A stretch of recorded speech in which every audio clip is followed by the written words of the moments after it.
ओम नमो भगवते वासुदेवाय।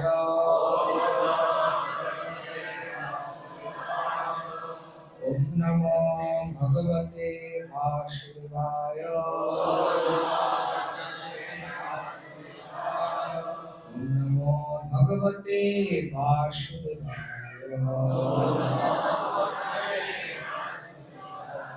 नारायणं नमस्कृत्य नरं चैव नरोत्तमं देवीं सरस्वतीं व्यासं ततो जयमुदीरये।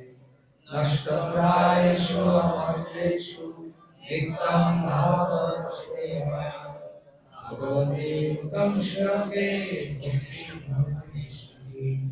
मुखं करोति वाचालं पङ्गुं लङ्घयते गिरिं यत्कृपातमहं वन्दे श्रीगुरुनाथं परमानन्दमाधवं श्रीचैतन्यईश्वरं। नमो विष्णुपदाय श्रीमते जय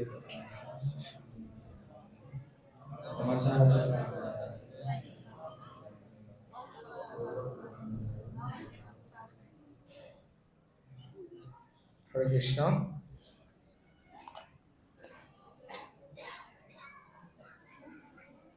गीता जयंती महोत्सव 2025 उपलक्षे धाराबाहिक श्रीमद् भगवत गीतार प्रत्येकটি অধ্যায় পাঠ হচ্ছে। আজকে আমরা 16তম অধ্যায় নিয়ে আলোচনা করার চেষ্টা করব।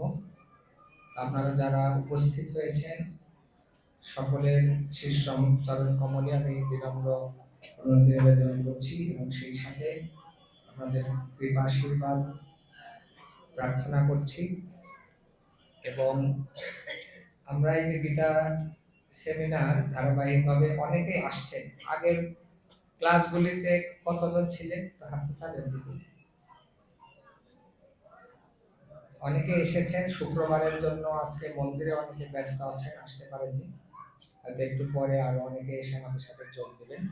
তো আমরা শ্রীমদ্ ভগবদ গীতার আজকে যে অধ্যায়টি পড়ব 16 অধ্যায়, দৈব অসুর সম্পদ বিভাজ্য।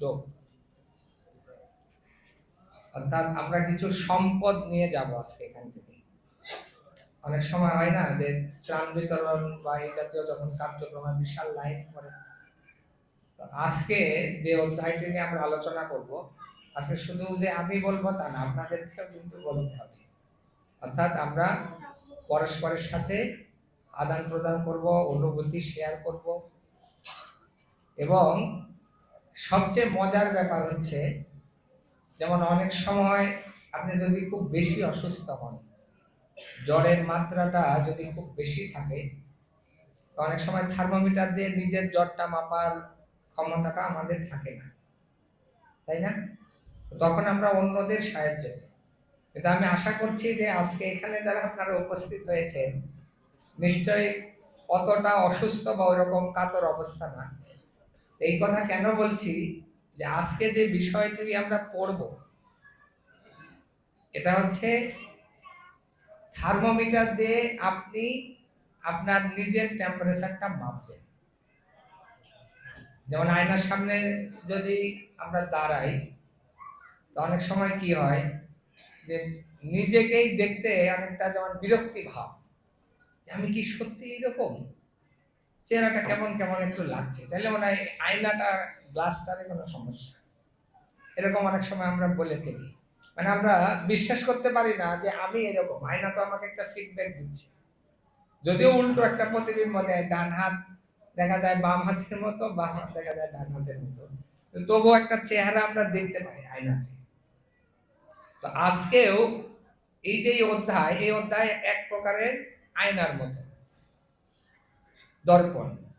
এবং এই দর্পণে আমরা নিজেরা নিজেদেরকে টেস্ট করে নিয়ে যাব।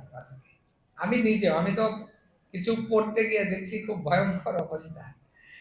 সকালে আমি 2-1 ভক্তের সাথে শেয়ার করছিলাম যে এখানে যে গুণাবলী, তাতে অসুরের যে ক্যাটাগরি আছে মোটামুটি ম্যাক্সিমাম গুলো আমি দেখছি আমার ক্ষেত্রে কভার হয়ে যাচ্ছে। তো এখানে অনেক মহান বৈষ্ণবরা আছেন। তো তো 26টি দিব্য গুণাবলীর বিষয়ে বর্ণনা আছে। তা আমার মনে হয় যে অধিকাংশেরই এই বিষয়টা কমন পড়বে, যে 26টার ভেতরে আমার মনে হয় এমন দুই একজন বের হবে যে 26টাকে মিলিয়ে নিয়ে আপনারা ভাববেন যে না, আমি এখন পর্যন্ত 100-এ 100, একদম 100 মার্ক নিয়ে একদম পরিপূর্ণ সম্পদ নিয়ে আজকে আমি স্বামীবাগ থেকে যাব। তা আমরা নিজেরা নিজেদেরটা টেস্ট করব, সেই সাথে আমাদের এই জীবনে চলার পথে আমাদের পরিবার, আত্মীয় স্বজন, বন্ধু বান্ধব, বা এই যে আমরা আশ্রম জীবনে যারা এসেছি, ভক্তি পথে যারা এসেছি, অনেকেই আছেন এখানে 60 ঊর্ধ্ব, অনেকে আছেন প্রায় 80 কোটায় বয়স, দীর্ঘ অভিজ্ঞতার ঝুলি। তো সেখান থেকেও আমরা একটু স্মৃতির রোমন্থন করব যে ভগবান এখানে যে বিষয়গুলো বর্ণনা করেছেন, বাস্তবে এই দোষগুলির ভেতরে বা গুণগুলির ভেতরে এই এই ব্যক্তির সাথে আমার দেখা হয়েছে, একেবারে a plus b whole square, a square plus twice b plus b স্কয়ারের মতো একেবারে হুবহু যেন মিলে যাচ্ছে। এটা আমরা নিজেরাও মেলাবো, নিজেকে মেলাবো, আবার আমার অভিজ্ঞতা দিয়ে মিলিয়ে নিব, গিয়ে আবার তার সাথে ঝগড়া করব না যে এই যে দেখো তোমার কিন্তু টেম্পারেচারটা মেপেছি আমি, এই শ্লোকের সাথে তোমার হুবহু মিল, এটা করতে যাবেন না। এটা জাস্ট নিজেকে আমরা যাচাই করব, কারণ এটা আমাদের যারা ভক্তি জীবনে এসেছি তাদের জন্য বেশি গুরুত্বপূর্ণ। কেন? অনেক সময় আমরা কিছু মালা জপ করি বা একাদশী করি বা মন্দিরে একটু আমাদের যাতায়াত আছে, তা আমাদের ভাবটা এমন হয়ে যায় যে মুই কি হনুরে, এরকম একটা ভাব। হ্যাঁ, ওরা তো আমিষ খায়, ওরা তো জব করে না, ওরা তো কোনোদিন এরকম একটা তুচ্ছ তাচ্ছিল্য ভাব থাকে আমাদের। তো সেই জিনিসটা আমরা নিজেরা মিলিয়ে নেব যে ভগবান যে ফর্মুলা দিয়েছেন, আমি যদিও জব করছি, আমি যদিও একাদশী করছি, আমি যদিও মন্দিরে আসছি, গ্রন্থ অধ্যয়ন করছি, প্রচার কার্যেও নিযুক্ত আছি, কিন্তু এই 26টা গুণাবলীর কোন কোন গুণাবলী কতটা আমার মধ্যে এসেছে বা কতটুকু এখনো ঘাটতি। হয়তো সবার সামনে আমরা লজ্জা পাবো, কিন্তু নিজেই তো নিজেরটা আমরা বুঝতে পারবো। তো সেইটাও আমরা আজকে মিলিয়ে নেওয়ার চেষ্টা করব। তো এই অধ্যায়টি ভগবান শুরু করেছিলেন, তো তার আগে আমরা একটু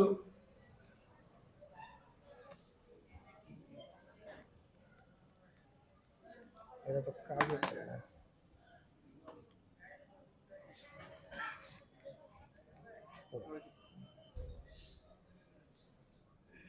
তো গীতা মাহাত্ম্যের একটি শ্লোক আমরা পড়ি, গীতা ধীতা চ জেনাপি ভক্তি ভাবেন চেতসা বেদ শাস্ত্র পুরাণানি তেনাধীতানি সর্বস্ব। যিনি শ্রদ্ধা এবং ভক্তি সহকারে ভগবদ গীতা পাঠ করেন তার কাছে সমস্ত বৈদিক জ্ঞান প্রকাশিত হয়। জয় শ্রীমদ ভগবদ গীতা যথাযথ কি।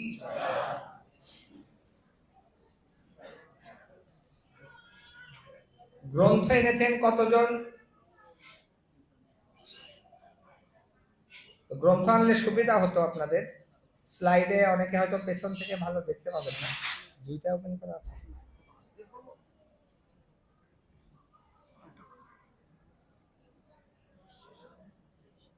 আগের অধ্যায় আমাদের আজকে দুপুরে সচ্চিদানন্দময় প্রভু উনি ক্লাস দিয়েছেন, আমরা একটু সম্পর্কটা দেখে নিই। ভগবান যে ক্লাস দিচ্ছেন কতটা সিস্টেমেটিক, ওনার যে প্রেজেন্টেশনটা আমরা একদম, যেমন আজকেরটা আমরা পড়বো, মুখে মুখে আপনি মনে রাখতে পারবেন কি সিস্টেমে ভগবান আজকের অধ্যায়টি সাজিয়েছেন। তো এখন 14 অধ্যায়ে আমরা 3টি গুণের বিষয়ে ইতিমধ্যেই পড়েছি, সত্য, রজ এবং তম। আর দুপুরে 15 অধ্যায়ের বিষয়ে আলোচনা হয়েছে। তো সেইখানে ভগবান অশ্বত্থ বৃক্ষের একটি উদাহরণ উনি দিয়েছেন এবং এই জড় জগতে সেটির একটি প্রতিবিম্ব, ঊর্ধ্ব দিকে কি নিম্ন দিকে কি সেটা নিয়ে বিস্তারিত ভাবে ভগবান পুরুষোত্তম যোগ আগের অধ্যায়ে আলোচনা করেছেন। এবং সেই অধ্যায়ে যদিও ভগবান দশম অধ্যায় এবং একাদশ অধ্যায় এই দুটি অধ্যায়ে তার বিভূতি সম্পর্কে অর্জুন মহাশয়কে দশম অধ্যায়ে যেমন বর্ণনা করেছেন, একাদশ অধ্যায়ে আবার উনি সেটির ভিডিও প্রদর্শন করেছেন। তো তথাপি এই 15 অধ্যায়ে আবার কিছু সারাংশ বিষয়ে ভগবান বর্ণনা করছেন যে কেন আমি পুরুষোত্তম।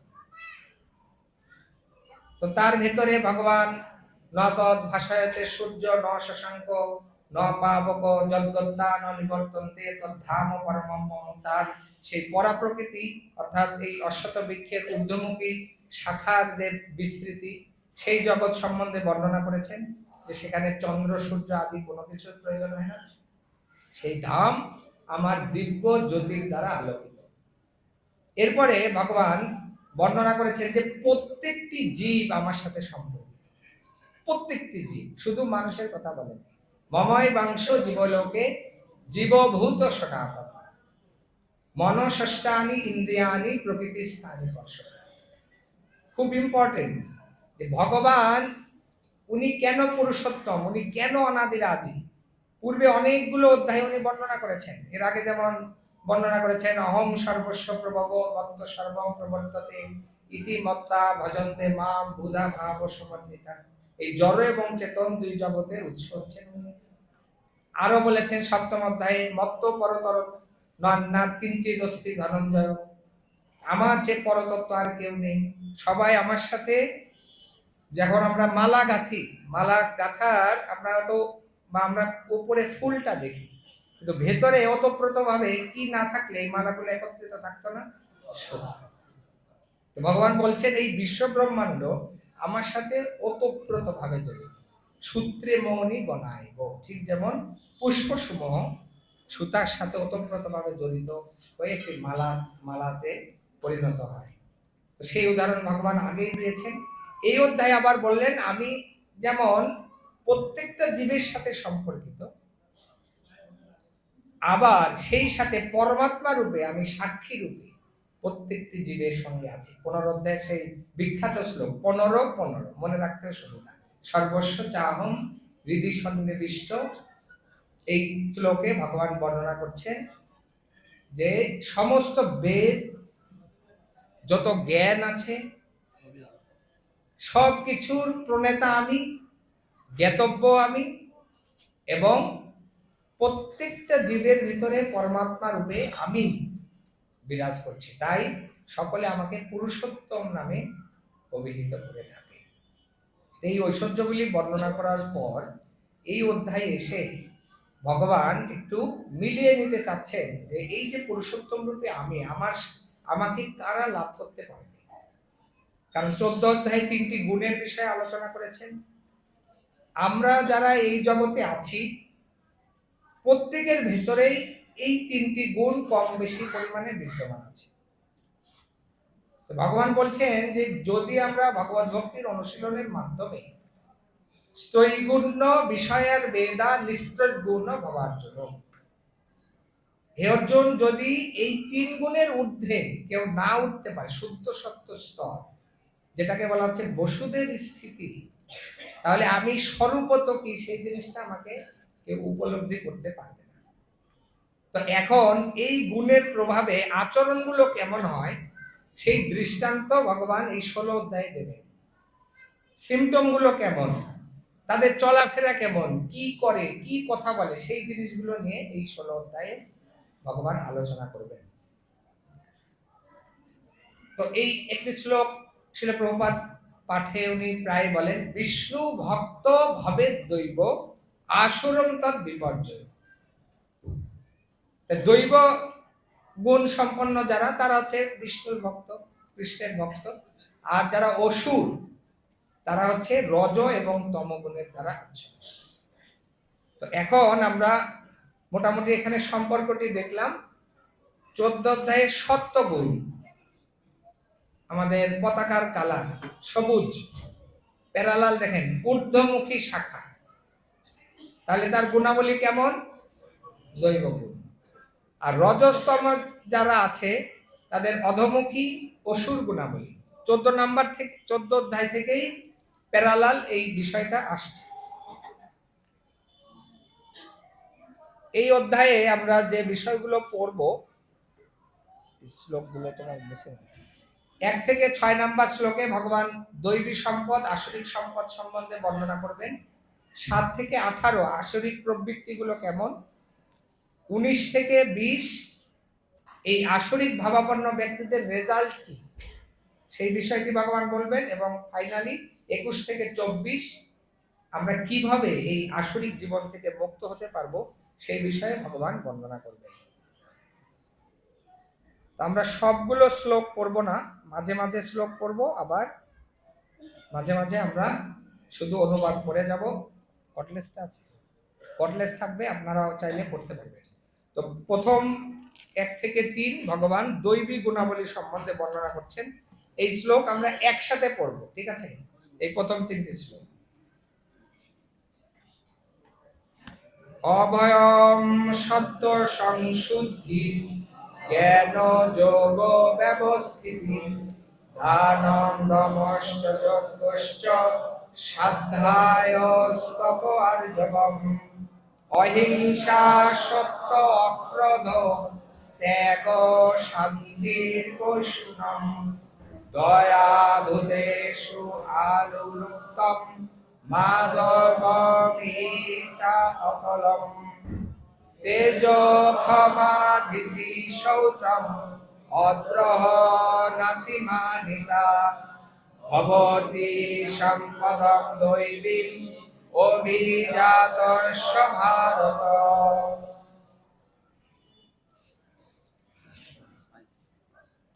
একজন পড়তে পারবেন অনুবাদ? হরে কৃষ্ণ। পরমেশ্বর ভগবান বললেন, হে ভারত, ভয় শূন্যতা, সত্তার পবিত্রতা, পারমার্থিক জ্ঞানের অনুশীলন, দান, আত্মসংযম, যজ্ঞ অনুষ্ঠান, বৈদিক শাস্ত্র অধ্যয়ন, তপচর্চা, সরলতা, অহিংসা, সত্যবাদিতা, ক্রোধ শূন্যতা, বৈরাগ্য, শান্তি, অন্যের দোষ দর্শন না করা, সমস্ত জীবে দয়া, লোভহীনতা, মৃদুতা, লজ্জা, অচপলতা, তেজ, ক্ষমা, ধৈর্য, শৌচ, মাৎসর্য, শূন্যতা, অভিমান শূন্যতা, এই সমস্ত গুণগুলি দিব্য ভাব সমন্বিত ব্যক্তিদের মধ্যে দেখা যায়। একটু মিলিয়ে নেবেন 26টি গুণাবলী, আমরা একটু নিজেরা মিলিয়ে নেব। এরপরে আমরা এইটাকে একটু ভেঙে ভেঙে আমরা দেখব যে ভগবান এই গুণাবলীগুলো দিয়েছেন বর্ণ এবং আশ্রম অনুসারে। আশ্রম রয়েছে 4টি, বর্ণ রয়েছে কয়টি? 4টি। আশ্রম কি কি? ব্রহ্মচারী, গৃহস্থ, বানপ্রস্থ, সন্ন্যাস। আর বর্ণ 4টি কি কি? ব্রাহ্মণ, ক্ষত্রিয়, বৈশ্য, শূদ্র। ভগবানের ক্লাস দেওয়ার সিস্টেম হচ্ছে, স্টুডেন্ট এখন একটু পরিপক্ক তো নাকি? কত অধ্যায় শুনেছেন? 15 অধ্যায় শোনা হয়ে গেছে, এখন তো 16। যার কারণে এক প্যাকেজের ভেতরে কয়টি গুণ দিয়েছেন? 26টি। 8টা ক্যাটাগরি কভার করেছেন এই 1 থেকে 3 এই শ্লোকের ভেতরে একসাথে জয়েন্ট। তো ভগবান উনি কি করলেন? 4টে আশ্রম, 4টে বর্ণ টোটাল এখানে দিয়েছেন। এই টোটাল কম্বাইন করে তাদেরকে বলা হচ্ছে দৈবী গুণ সম্পন্ন ব্যক্তিত্ব বা ভক্ত বা বৈষ্ণব। তো এখন এই যে গুণগুলি আছে, সেই গুণগুলি আমরা শ্লোকে দেখলাম লাস্টে ভগবান একটা শব্দ ব্যবহার করেছেন। আপনারা শ্লোকের লাস্টে একটি শব্দ দেখেন,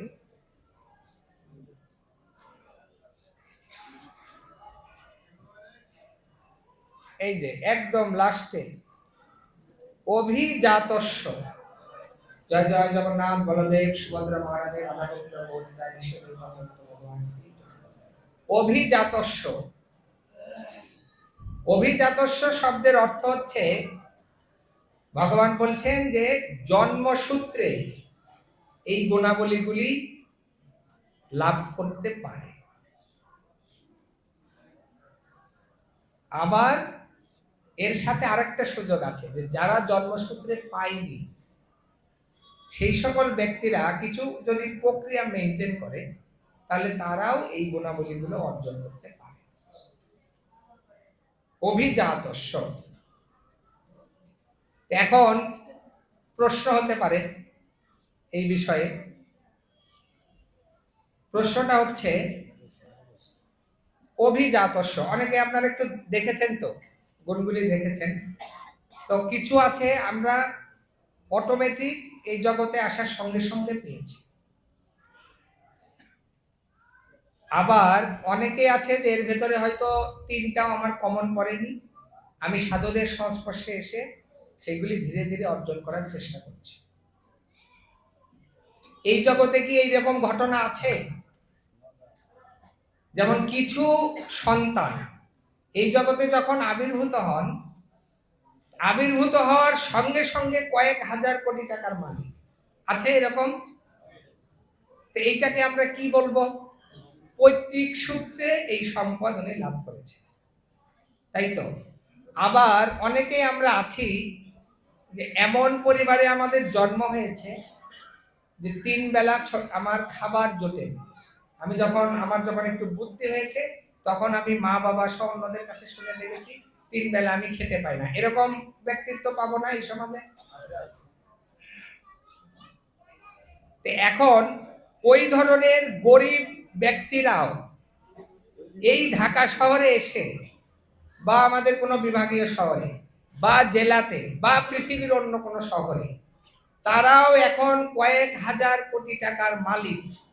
এটা কি অসম্ভব কিছু?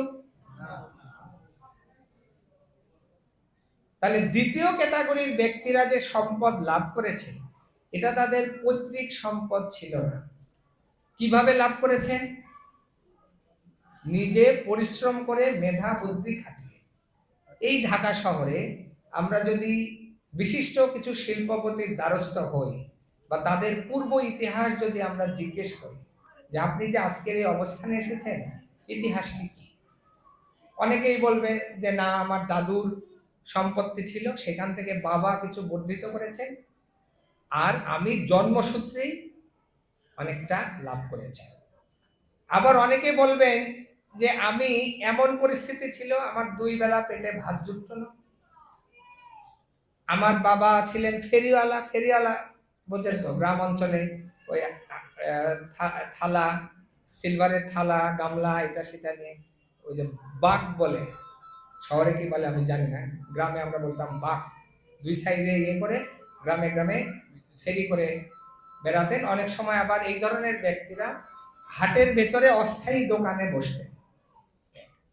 তো আমার বাবার এইরকম পরিস্থিতি, তো সেইখান থেকে আমি ধীরে ধীরে ধীরে ধীরে আজকে ব্যবসা বাণিজ্য করে শহরে আসলাম। ঢাকা শহরে এসে প্রথমে যে ঘরগুলিতে থেকেছি সেই বর্ণনা না করি, এক ঘরের ভেতরে সে বিভৎস অবস্থা।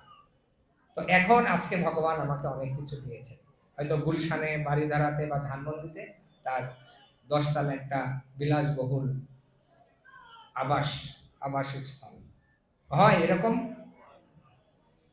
এখন একটা প্রশ্ন হচ্ছে যে যারা পৈতৃক সূত্রে সম্পত্তি লাভ করে আর যারা এরকম পরিশ্রম করে ধীরে ধীরে সম্পদটা অর্জন করে, সম্পদের প্রতি যত্নের দিক থেকে কার মায়া মমতা বেশি থাকে?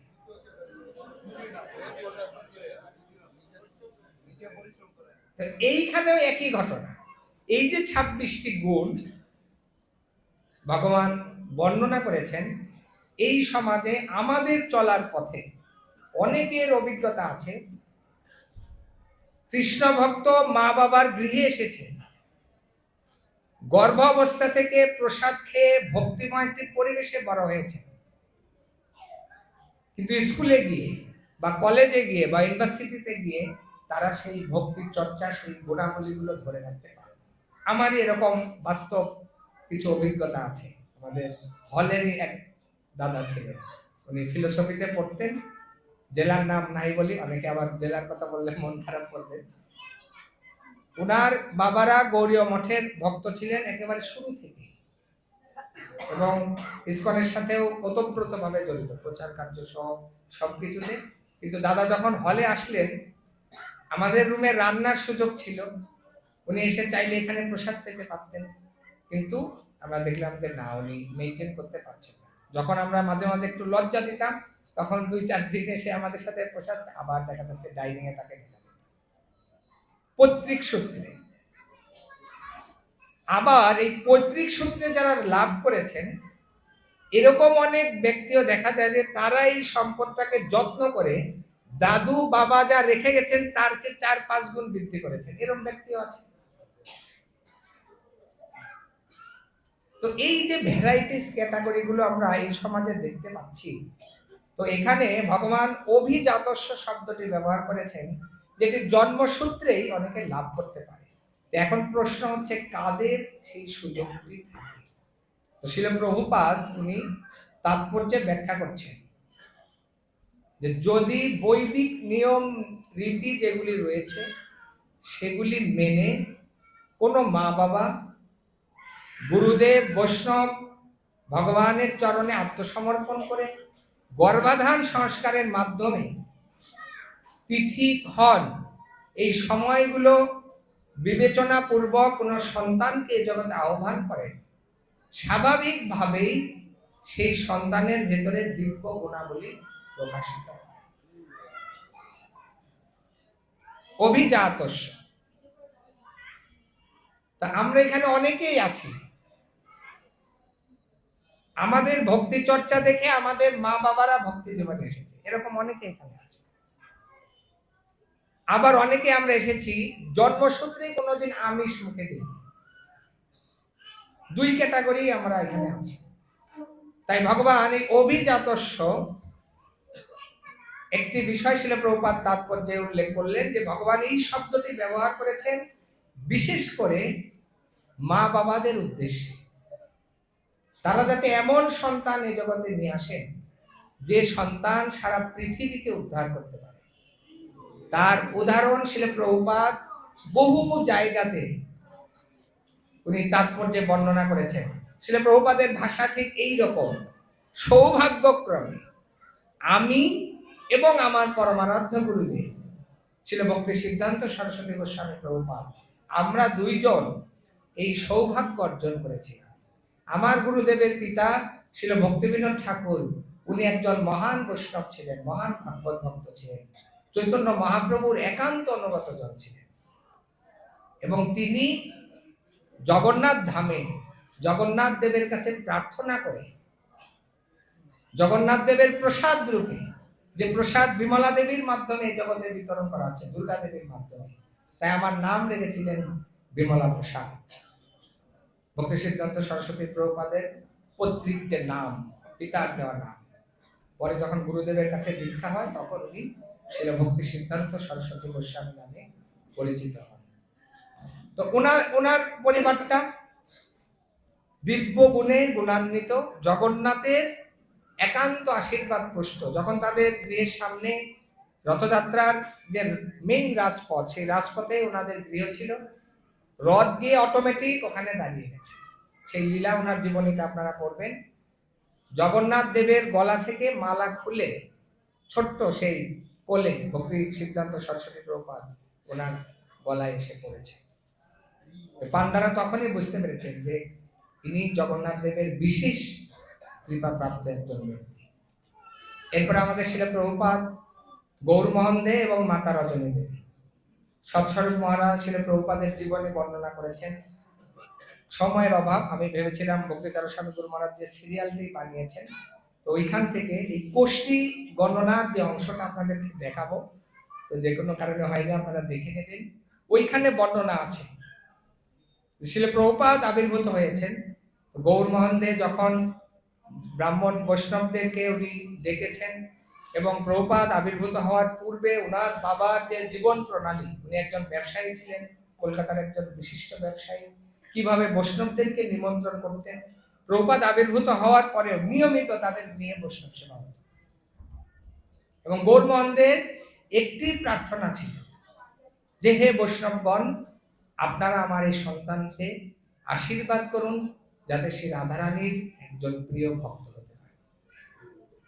যখন কোষ্ঠী গণনা হয়েছে সেই সময় বর্ণনা ছিল যে কিভাবে উনি পাশ্চাত্য দেশে যাবেন, ওনার জীবদ্দশাতে 108টি মন্দির প্রতিষ্ঠা করবেন, দিব্য গুণাবলী, অভিজাতস্য। তো এই সকল মহাত্মারা ভগবানের বিশেষ কৃপা পাত্র মহাত্মা। তো এই ধরনের বৈষ্ণব যে কালচার বা বৈষ্ণব সংস্কৃতিতে জন্ম, এরকম অনেক ভক্ত আমরা পাবো। আমরা আমাদের পরম্পরার 2 জন আচার্যের এখানে আমরা উদাহরণ দিলাম।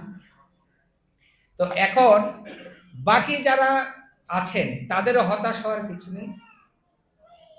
এই গুণাবলীগুলো অর্জন করার জন্য শিল প্রভুপাদ তাৎপর্যে বর্ণনা করছেন যে এই গুণাবলী অর্জন করার জন্য গুরু বৈষ্ণবদের কৃপা আশীর্বাদ অত্যন্ত গুরুত্বপূর্ণ, এবং তাদের তত্ত্বাবধানে যখন আমরা নববিধা ভক্তির অনুশীলন করব তখন ধীরে ধীরে, এটা একটা গ্রাজুয়াল প্রসেস, তাদের গুণগুলি আমাদের হৃদয়ের মধ্যে সঞ্চার হবে। এখন আমরা যারা মিলিয়ে নিলাম, অনেকের হয়তো 50% মিল আছে এই গুণগুলির মধ্যে, অনেকের আরো কম, অনেকের আরো বেশি। তো আমাদের যাদের যতটুকু ঘাটতি আছে সেটা পূরণ করার উপায় কি? এই যে শিল প্রভুপাদ যে পন্থাটা দিয়েছেন, ভোরবেলা 4:30 আমরা উঠে মঙ্গল আরতি করছি, সুন্দর একটা সিস্টেম। 7:30টায় গুরু পূজা, 8টায় শ্রীমদ্ ভাগবত ক্লাস, মাঝের সময়টাতে আমরা জব করছি 2 ঘন্টার উপরে। এই সিস্টেমটা যদি কেউ অনুসরণ করে বৈষ্ণবদের আনুগত্যে, অটোমেটিক এই 26টা গুণে সে গুণান্বিত হবে।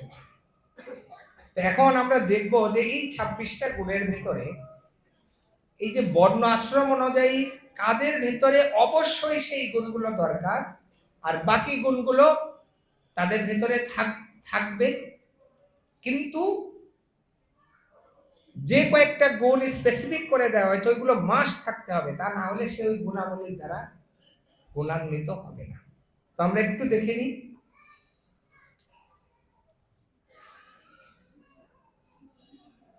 প্রথম 3টি লিস্টে ছিল ভয়শূন্যতা, সত্তার পবিত্রতা, পারমার্থিক জ্ঞানের অনুশীলন।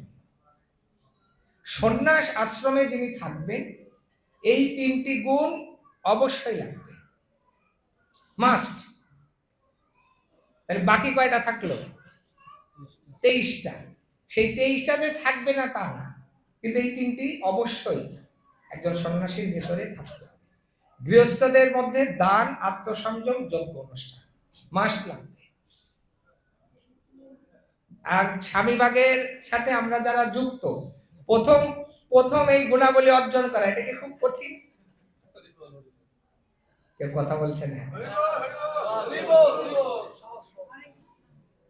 এখন আপনাদের হয়তো মিলিয়ে নিতে কষ্ট হয়েছে যে প্রভু এই 26টার মধ্যে একটাও দেখতে পাচ্ছি না, এই 4 নাম্বারটা পাচ্ছেন তো? এখানে অগাধ সুযোগ রয়েছে। ভগবানের মন্দিরের কিছু অংশ নির্মাণ হয়েছে, এক সাইডে আপনারা দেখবেন উপরে যে প্রাচীরের অংশটা কার্ভ, সেই কার্ভের যে ওয়ালের ডিজাইন সেটা চলছে। এখন একেবারে প্রাণ খুলে এই গুণটাকে একেবারে 100% করে দিন, অন্তত 26টা থেকে একটা কম। ঠিক আছে? আমাদের তো হালখাতা একটা উৎসব আছে, অক্ষয় তৃতীয়া। তো হালখাতাতে সেটা ধীরে ধীরে গোছাবেন, সেটা আলাদা। মান্থলি যেটা আছে সেটাও চালাবেন। আবার দামোদর মাস আছে, অনেকগুলো সুযোগ, তাহলে একটা অন্তত কমে যাক। আর এই যে যজ্ঞ অনুষ্ঠান, সকালবেলায় যে বললাম মঙ্গল আরতির পরে, এটা তো কন্টিনিউ চলছে। তারপর যে শিল প্রভুপাদ বলছেন যে আমাদের জন্য সবচেয়ে সহজ এবং যজ্ঞের ওই খরচটা বাঁচিয়ে আমরা প্রথম দানের মধ্যে ঢোকাবো, মন্দিরের দানে। আর ওইখানে কি করব? হরে কৃষ্ণ কৃষ্ণ কৃষ্ণ হরে হরে, হরে রাম রাম রাম হরে। তাহলে গোপন ফর্মুলা দিয়ে দিচ্ছি কিন্তু, দানের জন্য যে খরচ হতো সেটা বাঁচিয়ে আপনি, যজ্ঞের জন্য যেটা খরচ হতো সেটা বাঁচিয়ে মন্দিরের প্রসঙ্গটাকে প্রথম প্রায়োরিটি দেবে। এরপরে আমরা যারা আশ্রমবাসী আছি, কোনটা? আত্মসংযম, এটা আমি আসলে ডিটেলস ব্যাখ্যায় যাচ্ছি না, কারণ সামনে ধীরে ধীরে আগাতে হবে। আত্মসংযমের যে ব্যাপারটা বলা হচ্ছে, এটা একটা উদাহরণ এইরকম যে ভোগ্য বস্তু আপনার সামনে উপস্থিত, এখন অনেকগুলো আইটেম, খাবারের অনেকগুলো আইটেম দুপুরে পরিবেশন করা হয়েছে, ওইখানে সংবরণ করা কষ্ট, নাকি আমার কাছে নাই, সেটা কষ্ট, কোনটা? তো আত্মসংযম মানে গৃহস্থ ভক্তদের ক্ষেত্রে ভোগের সামগ্রী, আমি স্পেসিফিক বলছি না, আপনারা যার যার মতো এটা বুঝে নেবেন। যেহেতু আজকে বলছি যে এটা হচ্ছে দর্পণের মতো, ডিটেলসে ঢুকলেই ঝামেলা আছে। সেটা স্ত্রীর ক্ষেত্রে স্বামী হতে পারে, স্বামীর ক্ষেত্রে স্ত্রী হতে পারে, তারপর যে কোনো ধন সম্পদ হতে পারে, সন্তানাদিদের বিষয় হতে পারে। তাই আত্মসংযম মানে ভোগ্য বস্তু আপনার সামনে উপস্থিত, কিন্তু আপনি শাস্ত্রীয় বিধিনিষেধগুলো কঠোরভাবে পালন করছেন, এটা হচ্ছে আত্মসংযম। তো এটা আমাদের লাগবে না তা না, কিন্তু আমাদের কি হয়তো মন কুচিন্তা করতে পারে, কিন্তু সামগ্রী উপস্থিত নেই, বাঁচার একটু সুযোগ আছে, কিন্তু আপনাদের উপস্থিত। এই জন্য আত্মসংযমটা ভগবান স্পেসিফিক করে দিয়েছে। ঠিক আছে? আচ্ছা, এরপরে আমাদের এই অধ্যয়ন বানানটা এখানে ঠিক নেই, বৈদিক শাস্ত্র অধ্যয়ন। তা আপনাদের আবার এটা নিয়ে হিংসা হতে পারে যে একটা এটা কেমন। তো এইটা হচ্ছে স্বাধ্যায় যজ্ঞ। কারণ কি, আমরা তো ছাত্র। তো ছাত্র জীবনে কৃষ্ণ সেবার জন্য একটা দরজাই খোলা, ইনকাম নাই, বাবার উপরে ডিপেন্ডেন্ট। বাবা কারা? এই যে আপনারা যারা উপস্থিত, বাবা মা, আপনারা যা দেন সেইটা দিয়ে খেয়ে পরে আমরা বাঁচি। তো এই জন্য স্টুডেন্ট লাইফে আয় রোজগারের ফাংশন নাই, সম্পূর্ণরূপে মা বাবার উপরে ডিপেন্ডেন্ট। এই বই কেনার টাকাটা আপনারা দেন, গীতা জয়ন্তীর দিনে ওই একটা গীতা দিলাম পড়বে। এই জন্য ফিডব্যাকটা কি, কৃষ্ণের কাছে আমরা যে কৃষ্ণের সন্তুষ্টি করব, ওই বাজার থেকে জিনিসপত্র কিনে আনবো পকেট খালি, ভগবানকে মালা পরাবো পকেট খালি, তাহলে আপনারা দেন ওইটা দিয়ে চলি। তো এই জন্য আমাদের একটাই উপায় এখানে আছে, স্বাধ্যায় যজ্ঞ অধ্যয়ন করতে হবে, বৈদিক শাস্ত্র অধ্যয়ন। তো এইটা আমাদের ক্ষেত্রে একেবারে স্পেসিফিক করে দেওয়া হয়েছে যে আশ্রম জীবনে যদি কেউ গ্রন্থ অধ্যয়ন না করে তাহলে সে এই দিব্য গুণে গুণান্বিত হতে পারবে না। একটাই, কিন্তু অনেক কঠিন। তো এখন আপনারা ভাবতে পারেন ও এটা তো আপনাদের কোটায়, আমাদের তো নেই, বই পড়বো কেন? এরকম না, এটা আমাদের মাস্ট। আর বাকিগুলো কি বাদ? না, বাকিগুলোও লাগবে, কিন্তু এটা অবশ্যই লাগবে, স্পেসিফিক করে দেওয়া হয়েছে। আর তপশ্চর্যা হচ্ছে বানপ্রস্থিতের ক্ষেত্রে যারা গৃহস্থ জীবন থেকে ইতিমধ্যে অবসর গ্রহণ করেছে। এই শ্রীমদ ভাগবতে তাদের নিয়ে বিস্তারিত বর্ণনা আছে। সকালবেলা উঠবেন, তারপরে যেহেতু বানপ্রস্থের এখন তো আর বন জঙ্গলে যাওয়ার মতো সিস্টেম নাই, ফলমূল এগুলি খেয়ে থাকবেন। কেউ যদি স্বপ্রণোদিত হয়ে কিছু প্রদান করে তাহলে সেটি গ্রহণ করবেন। এরকম অনেকগুলো কঠোর নিয়ম আছে তপস্যার লাই। যারা এই যে বানপ্রস্থ করে তাদের জন্য একটাই খুব স্ট্রং পয়েন্ট, তপস্যা। তপস্যা যদি কঠোর না হয় তাহলে আবার বাড়ির কথা মনে পড়ে যাবে, দীর্ঘদিন সংসার করা না, নাতি পুতি। তা একটা উদাহরণ আমি দিচ্ছি খুব সংক্ষেপে, ভরত মহারাজ।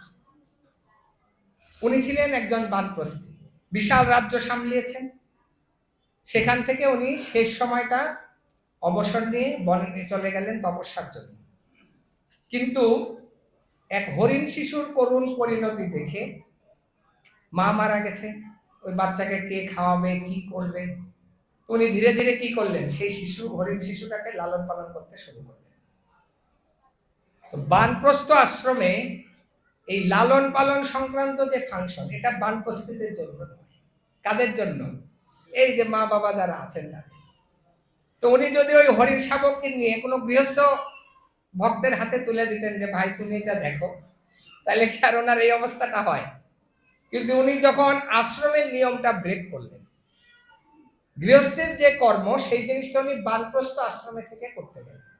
যেমন আমরা যারা ব্রহ্মচারী আশ্রমে যারা আছি, আমরা যদি আপনাদের ওই বিষয়গুলো করতে চাই, যেমন দান করব মুক্ত হস্তে, এখন তো বাবা তাহলে জমি জমা বিক্রি করে এনে দান করতে শুরু করতে হবে, ইনকাম নাই। এই জন্য এক আশ্রমের নিয়ম যদি আমরা অন্য আশ্রমে ব্রেক করি তাহলে তার পরিণতি কি? উদাহরণ হচ্ছেন ভরত মহারাজ। এরপরে আমরা দেখব চারটি যে বর্ণ রয়েছে, ব্রাহ্মণদের ভেতরে কি কি আছে? সরলতা, অহিংসা, সত্যবাদিতা, ক্রোধশূন্যতা, বৈরাগ্য, শান্তি, অদর্শদর্শী, সমস্ত জীবে দয়া, লোভহীনতা, মৃদুতা, লজ্জা, অচপলতা। খুব কঠিন কিন্তু লম্বা একটা লিস্ট। আমরা অনেকেই এখন দ্বিতীয় দীক্ষা লাভ করেছি। একটু আমরা মিলিয়ে নেব যে এই গুণাবলীগুলি আমার ভেতরে আছে কিনা। অনেকের একটা কমন পড়তে পারে লজ্জা। প্রভু পাঠে যদি বলা একটু পাঠ করেন, না ঠিক আছে। তারপরে অন্যান্য অনেক জায়গাতে আমরা লজ্জা ব্যাপারটা আছে, না চক্ষু লজ্জা ব্যাপারটা আছে, কিন্তু এর ভেতরে অনেকগুলি পয়েন্ট ইম্পর্টেন্ট। তার ভেতরে লোভহীনতা, পূজা পার্বণাদির ফাংশন তো সমস্যা। গামছা, সেটা একটু কি বাড়িতে আসলাম গামছাটা দিয়েছে এতটুকু, এটা কোনো কাজে লাগবে?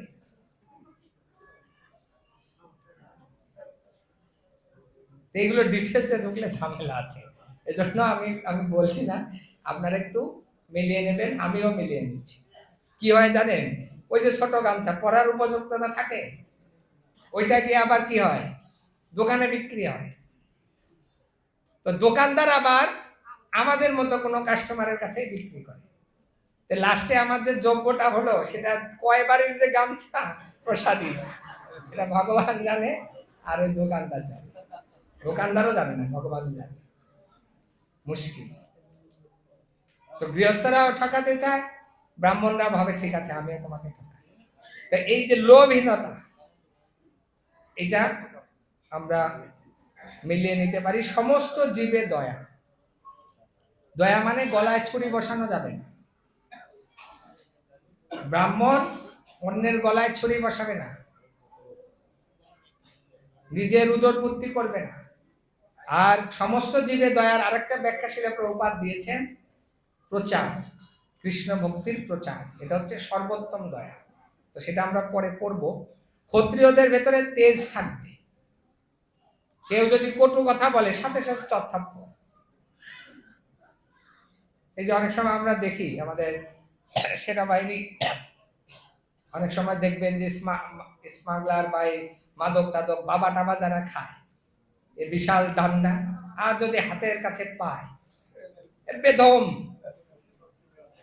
তেজ থাকবে ক্ষত্রিয়ের ভেতরে। সেই সাথে আবার বিপরীতটা আছে, ক্ষমা করার গুণ। কেউ যদি শরণাগত হয় তাকে ক্ষমা করবে, এবং ধৈর্য।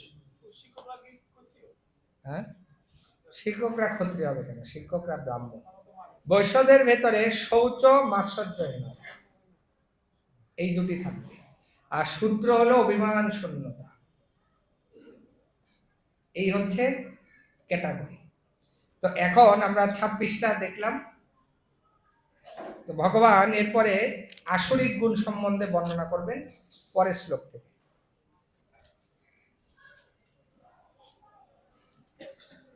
অনুবাদ পড়ুন। 4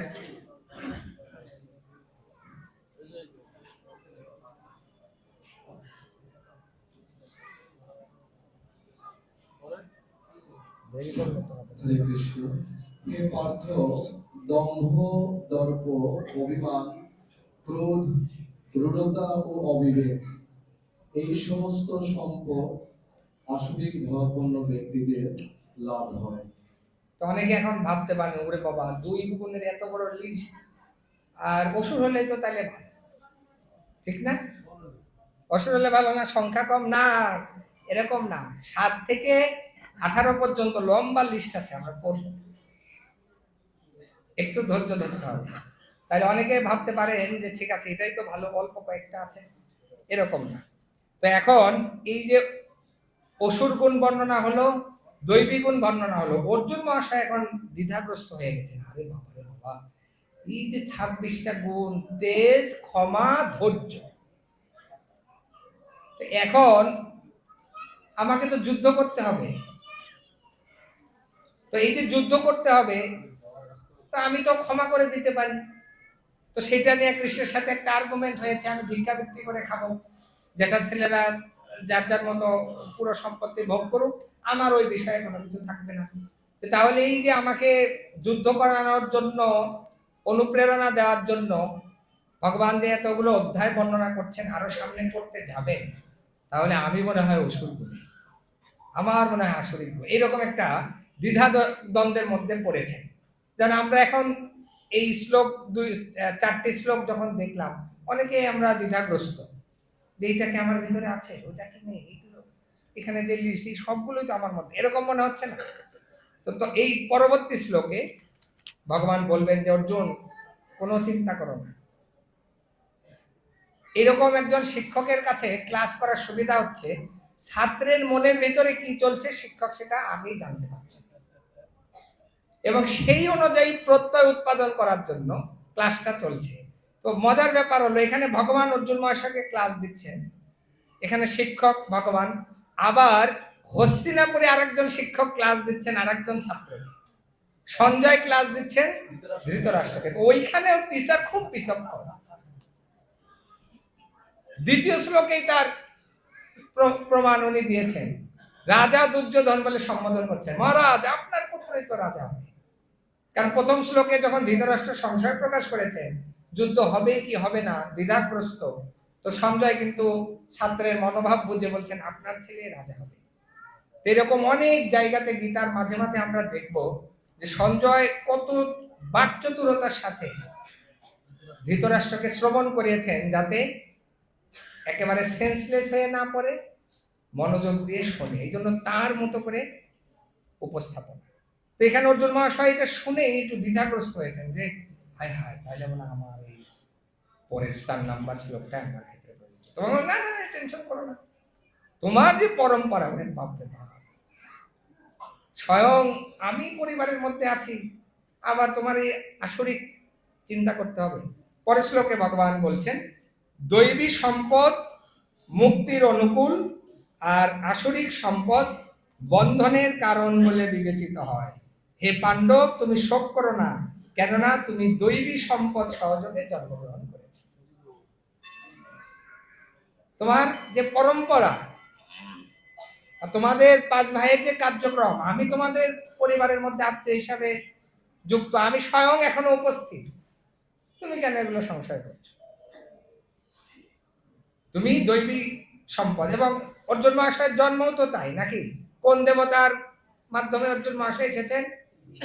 ইন্দ্রের মাধ্যমে। তো এখন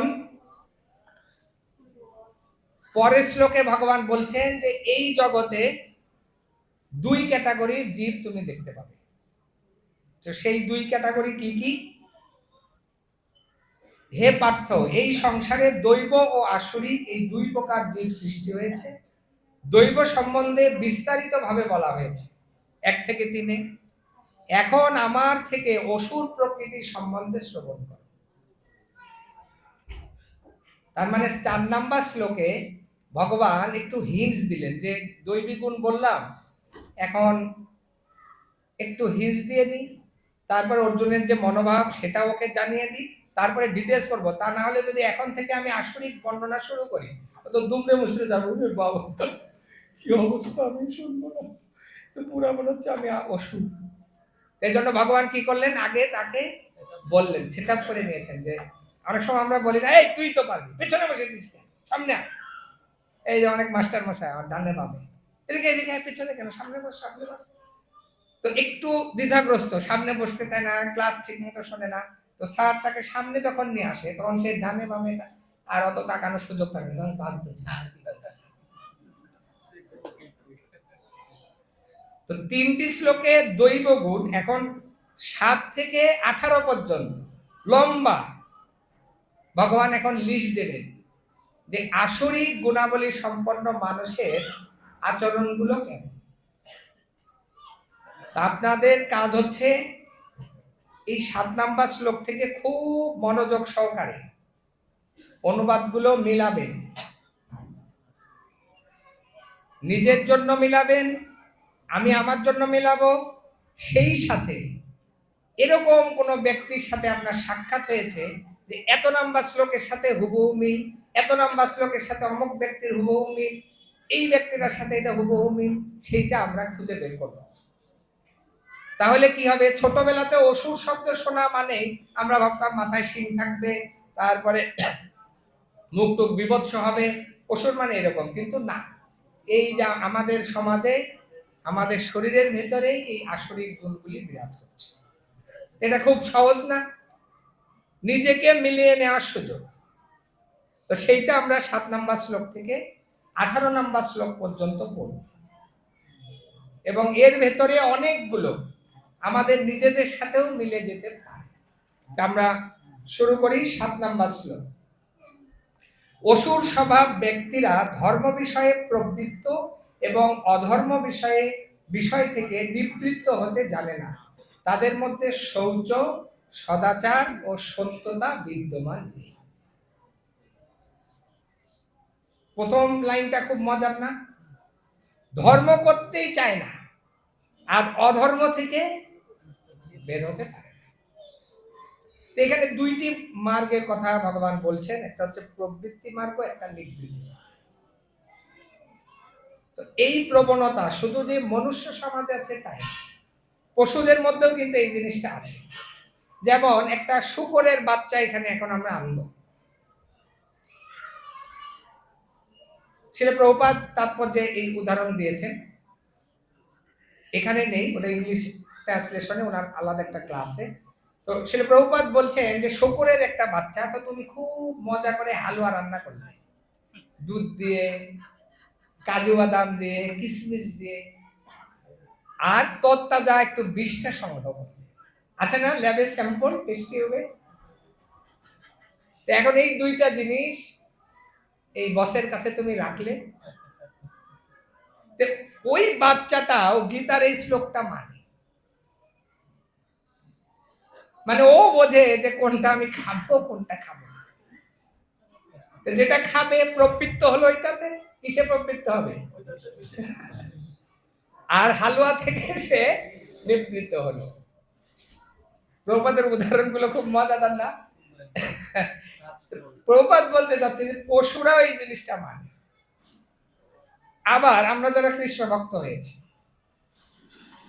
অনেক অফিসে যখন যাই, ব্যাংকে যাই বা অন্যান্য অফিসগুলিতে যাই, হ্যাঁ দাদা একটু কফি, এখন দাদা একটু কফি, কি করব তখন? আমি প্রবৃত্ত হব, দিন একটু চুমুক দিয়ে দিই, কেউ তো নাই, আমরাই দুইজন, এরকম হয়। তারপরে এই যে যখন রাস্তাঘাটে আমরা বিভিন্ন জায়গায় চলাফেরা করি, তখন বিভিন্ন ধরনের মামা হালিম, তারপরে পদ্মার পারে এখন তো ব্রিজ হয়ে সাগরের উপর দিয়ে চলে যায়, আগে কেমন অবস্থা ছিল?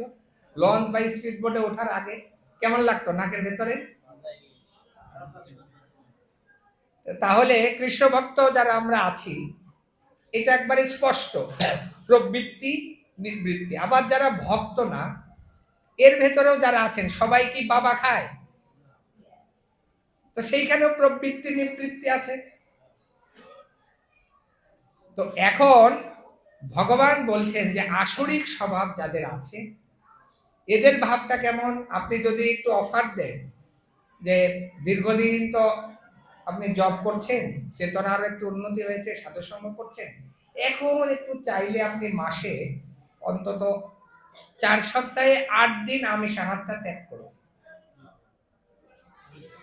প্রাথমিক অফার। তারপরে ধীরে ধীরে তাদেরকে আপনি এখন ধীরে ধীরে তৈরি হচ্ছে, এখন প্রসাদ খেতে পারেন না। তো এটা কি? ওই যে অভিজাতস্য, ওটা হলো জন্মসূত্রে, আর আরেকটা হলো অনুশীলনম, অনুশীলনের মাধ্যমে আমি ধীরে ধীরে এই দৈবিক গুণ অর্জন করব। তাহলে উনি একসময় আমিষ খেতেন, অনুশীলনের মাধ্যমে, সাধুসঙ্গের মাধ্যমে এখন উনি প্রসাদভোজী হয়েছেন। এরকম সংখ্যা আমরা সমাজে পাই কি পাই না? পাই। তাহলে ওই ব্যক্তিটা কি হলো? আগে অধর্মের মধ্যে ছিলেন, সেখান থেকে উনি বেরিয়ে আসলেন, তাহলে কি কোন গুণের মধ্যে ঢুকে গেলেন? দৈবিক গুণ। আর যিনি ওই স্তরে আছেন, না বাবা বাড়িতে তো 3টা পুকুর, বাবা খেয়ে গেছে, এখন আমি আর কি করবো, সেই জীবনটা এভাবেই চালিয়ে দিই, শুনেছেন এরকম? প্রথম লাইন মিলা, ধর্ম বিষয়ে প্রবৃত্ত হতে জানে না, আর ওই তিন পুকুরের যে সব আছে তাদের কাছ থেকেও বেরিয়ে আসতে পারে না। আছে এই সমাজে এরকম ব্যক্তি? তো এইটা আমরা মিলিয়ে নেব, বাস্তবের সাথে আমরা মিলিয়ে নেব। তো এটা হচ্ছে প্রবৃত্তি মার্গ, নিবৃত্তি মার্গ। তাই ছিল প্রভুপাদ বলছেন যে যদি কেউ আসরিক গুণাবলীতে থাকে আর সেখান থেকে সে যদি দৈবিক গুণাবলীতে আসতে চায়, তাহলে নিবৃত্তি মার্গ অবশ্যই তাকে অনুশীলন করতে হবে, বিকল্প কোনো উপায় নেই। তার উদাহরণ দিয়েছি চা। আমাদের যে 4টা নিয়ম কি কি? আমিষাহার বর্জন, অবৈধ সঙ্গ বর্জন, নেশা বর্জন, তাসপাসা যোগ। এটা কি প্রবৃত্তি না নিবৃত্তি? বোঝা গেল এই জিনিসটা? তাহলে আছি আসরিক ভাবে, কিন্তু যদি সেখান থেকে এই প্রথম সূত্রটা যদি আমি ফলো না করি, তাহলে দৈবিক গুণে কখনোই আসা সম্ভব না। তাই যারা অসুর স্তরে আছে তারা কখনো অধর্ম থেকে বেরিয়ে আসতে পারে না, কখনোই না। তো এটা হলো আসরিক একটি গুণ, ভগবান বললেন। এরপরে 8 নম্বর শ্লোকে আবার বলছেন যে তাদের স্বভাব কেমন? তারা বলে এই জগৎ মিথ্যা। সরাসরি স্টেটমেন্ট, এই জগতের যা কিছু আছে সব মিথ্যা। কিন্তু বৈষ্ণবাচার্যরা কি শিক্ষা দিচ্ছেন? এই জগৎ মিথ্যা নয়, এই জগৎ ক্ষণস্থায়ী, কিন্তু তার অস্তিত্ব রয়েছে। কেন? কারণ এই জগৎটাও পরমেশ্বর ভগবানের শক্তির প্রকাশ। তো ভগবান যেহেতু নিত্য বস্তু, সত্য বস্তু, পরম সত্য, তাহলে তার কাছ থেকে যে জিনিস এসেছে সেটা তো মিথ্যা নয়। আর তাদের ভাব কি? এই জগৎটা হচ্ছে অবলম্বন, ঈশ্বর শূন্য।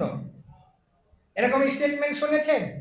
হ্যাঁ, ভগবান কি আমি যদি কাজ না করি ভগবান এসে মুখে খাইয়ে দেয়? শুনেছেন? আপনারা তো শুধু এই মালা নিয়ে ঠকঠকান, ইনকাম তো করতে হয় না, বুঝবেন কি মজা। তার মানে কি? ওই পরিবারের আমিই বস, ওই কোম্পানির আমিই বস। ঈশ্বর শূন্য, ভগবানের কোনো বালাই নেই। বহু ব্যক্তি এরকম পাওয়া যাবে, এই ফর্মুলার সাথে মিলে যাবে। এখন একটা বিষয় আমরা যদি চিন্তা করি, অবলম্বনহীন ঈশ্বর শূন্য, এই জিনিসটা কি ঠিক? এই যে এখানে আমরা যারা এখন বসে আছি, কোনো না কোনো একটা প্ল্যাটফর্মে বসে আছি তো নাকি? পার্টি আছে, পার্টির নিচে একটা ছাদ আছে, অবলম্বন আছে না? এর চেয়ে আর কি প্রমাণ লাগে যে এই জগতে অবলম্বন নেই? এই যে অনন্ত কোটি বিশ্ব ব্রহ্মাণ্ড, যেমন আপনি একটা BMW কিনলেন 4 চাকা, ওইটা কি এমনি এমনি চলবে নাকি কেউ একজন নিয়ন্ত্রণ করবে? ড্রাইভার লাগবে, কন্ট্রোলার লাগবে। তো তাদের ভাব হচ্ছে যে এই গাড়ি চালাইতে, BMW চালাইতে একজন ড্রাইভারের দরকার, কিন্তু এই যে গ্রহ নক্ষত্রগুলো কত কিলোমিটার গতিতে ঘুরছে, ওইটা এমনি এমনি, ওটাতে কোনো কন্ট্রোলার নাই, গাড়ির চাকায় ঘোরে না। কেমন অবুঝের মতো কথাবার্তা এগুলো। এইগুলো হচ্ছে তাদের বক্তব্য। আর আরেকটা জিনিস তারা কি বলে, যে যেহেতু মা বাবার মাধ্যমে আমরা এসেছি, তাই কাম ছাড়া এই জগতে কিছু নাই, তাই কাম থেকে আমার পরম্পরা শুরু, আমিও কাম উপভোগ করবো, সমস্যা কোথায়? কিন্তু গীতাতে ভগবান স্টেটমেন্ট দিচ্ছেন যে শাস্ত্রবিধি অনুযায়ী মা বাবার মাধ্যমে যেভাবে আমরা এসেছি, ভগবান বলছেন যে ওই কাম হচ্ছে স্বয়ং।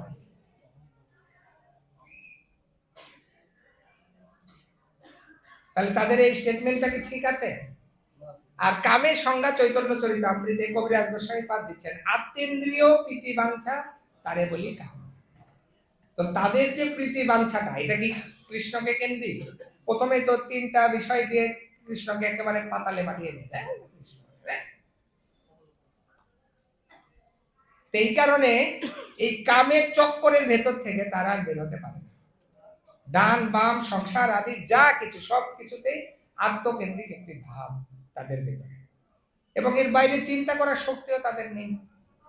কারণ কোনো তত্ত্বদর্শা মহাত্মার কাছে গিয়েও তারা শোনে না, আবার শুনলেও সেগুলো কান দিয়ে এদিক দিয়ে ঢোকাবে, ওদিক দিয়ে বের করবে।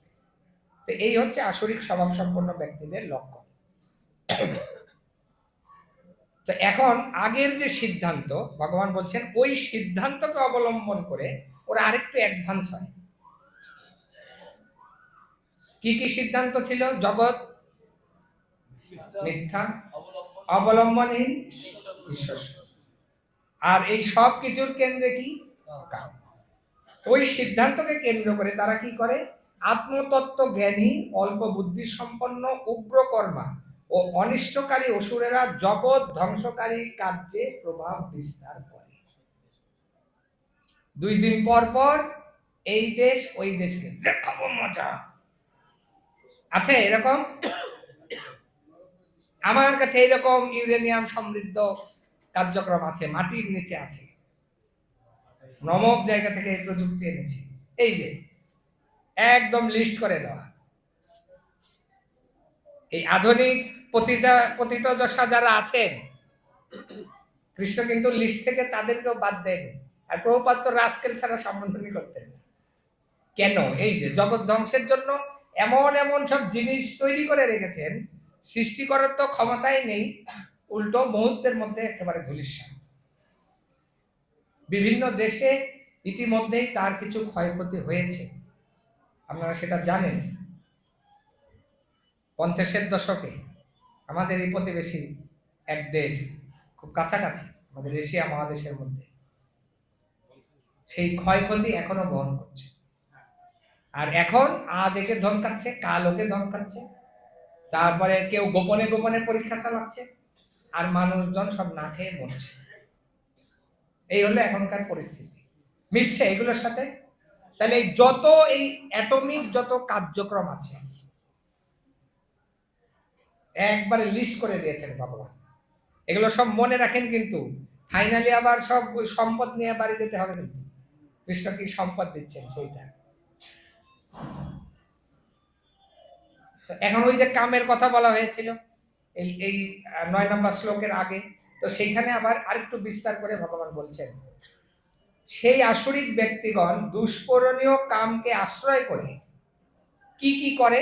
দম্ভ প্রকাশ করে, মান এবং মদমত্ত হয়ে অসুচি কার্যে ব্রতী হয় এবং মোহবশত অসৎ বিষয়ে প্রবৃত্ত হয়।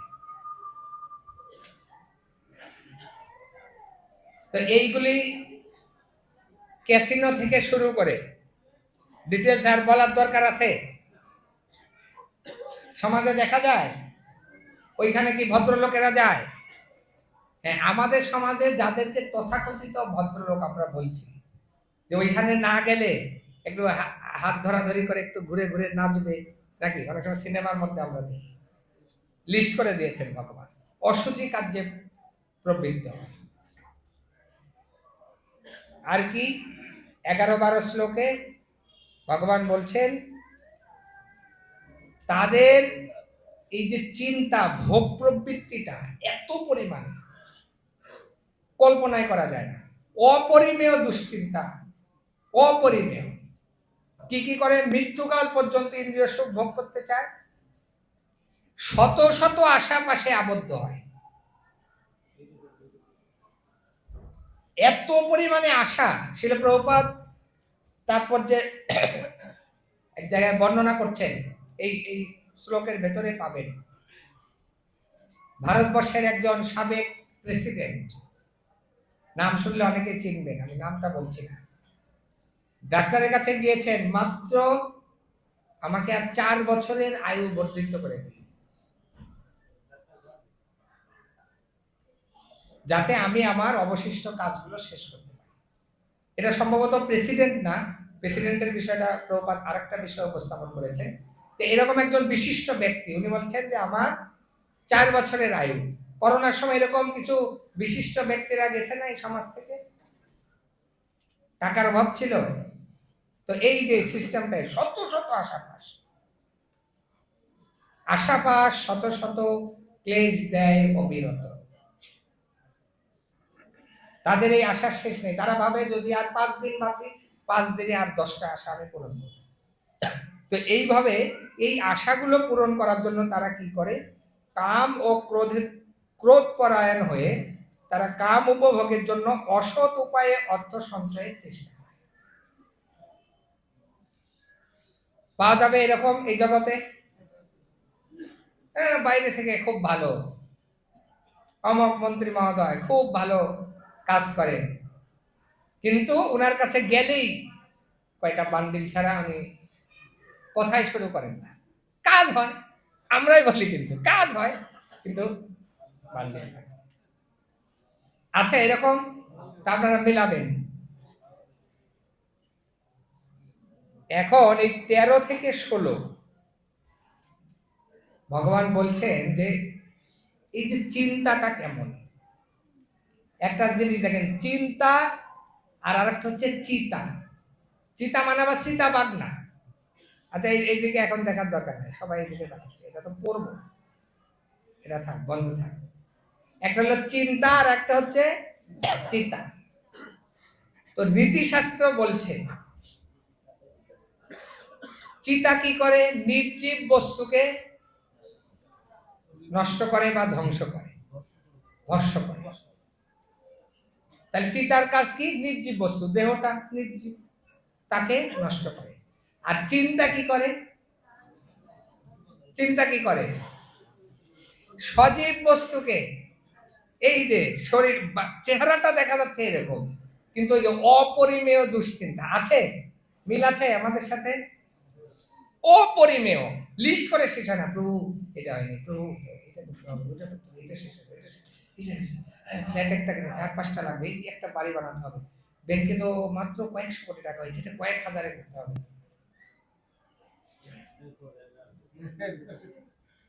ভগবান এই 13 এবং 14 নাম্বার শ্লোকে বলছেন যে এই যে অপরিমেয় দুশ্চিন্তা, কি কি ক্যাটাগরিতে সেই দুশ্চিন্তাগুলো ভাগ করে তারা, সেটার একটা লিস্ট দিচ্ছে, খুব মজাদার। অসুর স্বভাব বিশিষ্ট ব্যক্তিরা মনে করে আজ আমার দ্বারা এত লাভ হয়েছে, চিন্তাগুলোর বর্ণনা দিচ্ছেন ভগবান, লিস্ট দিচ্ছেন। আমার পরিকল্পনা অনুসারে আরো লাভ হবে, আমার এখন এত ধন আছে, ওই যে এই কয়েকশো কোটি টাকার মালিক, এটাকে বাড়িয়ে কয়েক হাজার কোটি টাকা করতে হবে, কয়েক বিলিয়ন করতে হবে, ভবিষ্যতে আমার আরো ধন আসবে, ব্যবসা বাণিজ্য বাড়াও। ওই শত্রুকে আমি সাইজ করেছি টিম মেম্বার দিয়ে।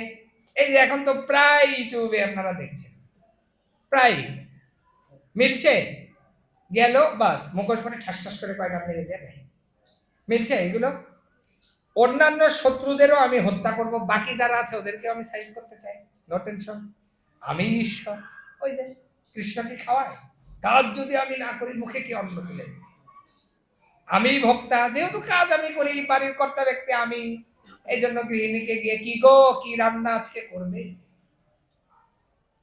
ওই যে গতদিনে পদ্মা থেকে নিয়ে এসেছিলাম না, ওইটার পেটির অংশটা থেকে আজকে রাতের বেলা, আর যদি একটু সরিষা বাটা দাও তাহলে বন্ধ হয় না। আমি ভোক্তা। বিপরীত দেখেন, দৈবী ভাবে বিপরীত, ভক্তদের বাড়িতে ভগবানের সন্তুষ্টির জন্য রান্না হচ্ছে, বা বৈষ্ণবরা যাচ্ছে, সেই বৈষ্ণবরা কি কি পছন্দ করেন, ব্রাহ্মণের মুখে ভগবান খায়, তো বৈষ্ণবদের মাধ্যমে ভগবান ওইটা আস্বাদন করছেন, বৈষ্ণবরা আস্বাদন করছে। কত সুন্দর দৈবী কালচার। আর বিপরীত কালচারটা কেমন? আমি ঈশ্বর, আমি ভক্ত, আমার জন্য রান্না হবে, আমি সব। তো এখন আমরা যদি গৃহগুলিতে যাই, একটু মিলিয়ে নেন তো, ভোক্তা কি আমরা নাকি ভগবান? ভগবান যদি হয়, কার ঘরটা বেশি সুন্দর, ইন্টেরিয়রের কাজটা কার ঘরে বেশি করে, ভগবানের ঘরে না আমার ঘরে? এই যে মিলাবেন এই জিনিসটা, এসি আমার রুমে আছে, ভগবানের রুমে কি এসি আছে? কিছু কিছু বাসায় আছে, কিছু কিছু বাসায় নাই। আমরা ভক্ত, হয়তো এটা পরিবেশ পরিস্থিতির কারণে বা বাসার অবস্থা বা আমাদের অর্থনৈতিক অবস্থার কারণে এটা কম বেশি হতে পারে, কিন্তু আমাদের মনোভাব থাকা উচিত কৃষ্ণই হচ্ছেন পরম প্রভু। এরপরে তাদের ভাব কি? আমি সিদ্ধ, বলবান এবং সুখী, বিশাল টিম আছে আমার, আমি সবচেয়ে ধনবান, আমার অনেক ভিআইপি আত্মীয় স্বজন আছে, বন্ধু বান্ধব আছে, আমার মতো আর কেউ নেই। আর কি? আমি যজ্ঞ অনুষ্ঠান করব,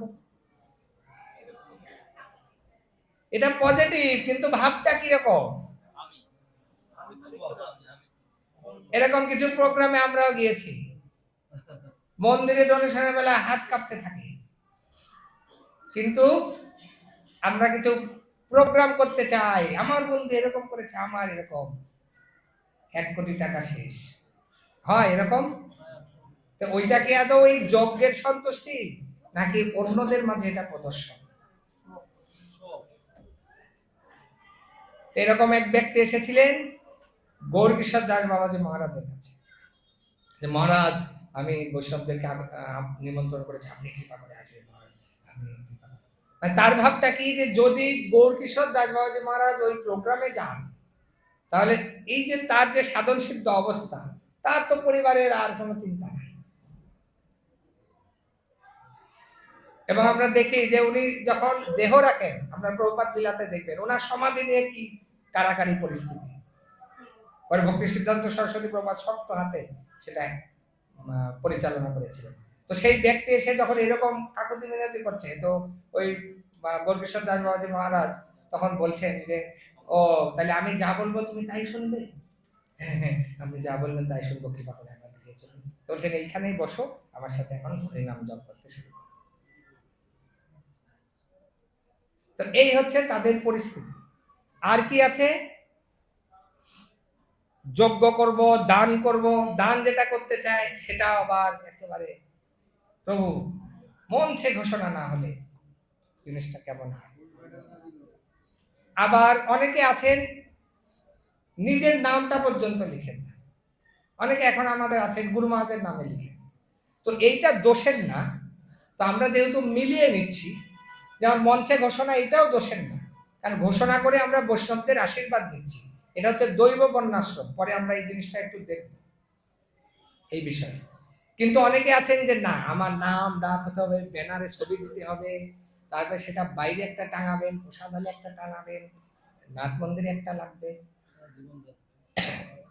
তো এইভাবে তারা অজ্ঞানের দ্বারা মোহিত হয়, আর কাম ভোগ করতে করতে অসুচি নরকে পতিত হয়। তো ভগবান বলছেন যে আত্মাভিমানী এরা নম্র ভদ্র না, আর ধন মানে মদান্বিত, অবিধিপূর্বক, ওই যে শব্দটা বললাম, শাস্ত্রবিধি মেনে যজ্ঞ অনুষ্ঠান করে না, তারা তাদের মতো করে লোক দেখানো। তো এই ধরনের ব্যক্তিরা হচ্ছে আসরিক স্বভাববিষ্ট। 7 থেকে কত দূর গেল? 17। তো ভগবান এখন বলছেন এদের গতি কি হবে দেখো। সরি, 18টাও তাদের গুণাবলীর মধ্যে, 19-এ গিয়ে তাদের গতি সম্বন্ধে ভগবান বলবেন। তো এখানে বলছেন অহংকার, বল, দর্প, কাম ও ক্রোধকে আশ্রয় করে এবং পরমেশ্বর রূপে আমার প্রতি হিংসা প্রদর্শন করে। অনেকে এরকম বলে না, কৃষ্ণ করলে লীলা আর আমরা করলে দোষ হয়ে যায়, হিংসা। সপ্তম অধ্যায় 27 নম্বর শ্লোক খুলে দেখবেন, ইচ্ছা দেশ সমুত্থেন দ্বন্দ্ব মোহেন ভারত। এই যে ইচ্ছা এবং দেশ, কৃষ্ণের প্রতি হিংসা এবং স্বতন্ত্রভাবে ভোগ প্রবৃত্তি, এইটা চরিতার্থ করার বাসনার ফলে আমাদের এই যে আজকে কারাগারের মধ্যে এই পরিস্থিতি। তো এই ধরনের বাসনা যখন থাকবে তখন অসুর স্বভাব। আর সাধুদের দোষের শেষ নাই। সাধুরা ভোগ করবে কেন? আমরা ইনকাম করি, ভোগ আমরা করবো। এনারা আবার দেখেছি গাড়িতেও চলে। ভক্তিবিনোদ ভাগবত মহারাজ উদাহরণ দিচ্ছিলেন যে আমি আমার ট্রিটমেন্টের জন্য, ওনার ব্রেনের হয়েছিল, ব্রেন স্ট্রোক। তো মুম্বাইতে উনি গিয়েছিলেন, গুরুমার্জে হসপিটালে ট্রিটমেন্ট নিয়েছিলেন, ভক্তিবেদান্ত হসপিটাল, আর আরেকটা কি আছে হিন্দু জামনা মুম্বাইতে। তো ট্রেনে হচ্ছে 3য় শ্রেণীর যে এসি, মানে 3টা ক্যাটাগরি আছে ইন্ডিয়াতে। তো ওইটাতে টিকিট কেটেছেন মহারাজ, বসেছেন। তো আশপাশে যারা আছে, আপনারা আবার এই সিট যান,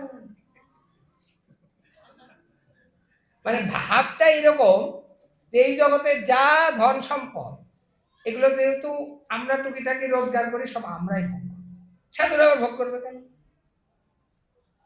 সাধুদের প্রতি হিংসা আর দোষের শেষ নাই।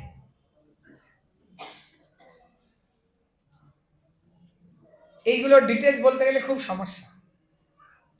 বিভিন্ন গ্রুপে নিন্দা মন্দ এইটা সেইটা। তো আমরা যারা গৃহে গৃহে থাকি, আমরা যারা আশ্রমে থাকি, যেহেতু সত্য রজতম তিনটা গুণের আশ্রয়, কেউ ধোয়া তুলসী পাতা না। এখন যদি কেউ ভাবে আশ্রমবাসীদেরকে সারাদিন লটকাও, ঝোলাও, এদেরকে এই করে সেই করে ওই করে, তো গৃহে যারা আমরা থাকি আমরাও কি করছি, এই আয়নাতে তো একটু টেস্ট করে নিতে পারি।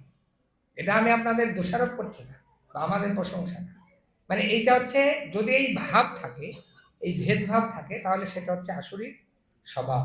তো ভগবান বলছেন যে এই যে লিস্ট দিলাম, তাদের পরিণতি হচ্ছে সেই ধরনের বিদ্বেষী, ক্রূর, নরাধম যারা আছে, তাদেরকে আমি অবিরত অবিরত তাদেরকে আমি অসুর জনিতে নিক্ষেপ করি। খুব ভয়াবহ পরিস্থিতি।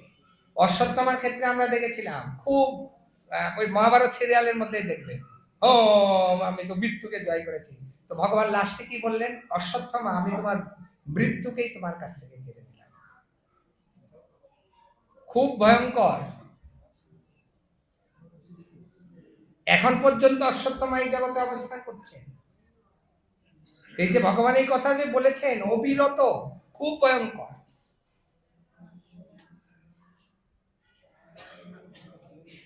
তার কারণ কি, এই যে লিস্ট, আর সেই সাথে ভগবান এখানে বলছেন যে বিদ্বেষী, ওরা ভক্তদের প্রতি বিদ্বেষ করে, আমার প্রতি বিদ্বেষ করে, এই জন্য এদেরকে ছাড় দেওয়ার কোনো সুযোগ নেই।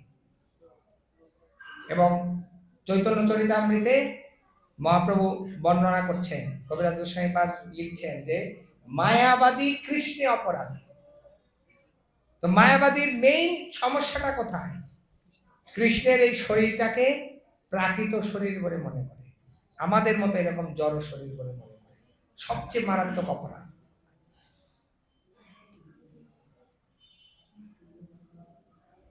এটা কিন্তু খুব মারাত্মক একটা কথা, অবিরত। পরের শ্লোকে ভগবান বলবেন যে সেই সময়টা কতটুকু। হে কন্তেও, জন্মে জন্মে অসুরজনী প্রাপ্ত হয়ে সেই মূঢ় ব্যক্তিরা আমাকে লাভ করতে অক্ষম হয়ে তার থেকেও অধম গতি প্রাপ্ত হয়। এই ক্যাটাগরির যারা আছে, ভগবান বলছেন যে আমার অন্য কোনো অবতার এসে এদের উদ্ধার করতে পারে। এদের পরিস্থিতিটা এত ভয়াবহ, আমাকে আসতে হয়। তো ভগবান কি প্রতি সপ্তাহে আসেন নাকি 12 ঘন্টায় আসেন, 24 ঘন্টায় আসেন? হ্যাঁ আসেন, ব্রহ্মার উনি সময়ের মধ্যে আসেন, ব্রহ্মার দিনের ভেতরে আসেন। তো সেই সময়টা কত কত কোটি বছর, 400 কত কোটি মনে হয়, না 300? আচ্ছা যাই হোক, ওটা হিসাব করে শেষ হবে না।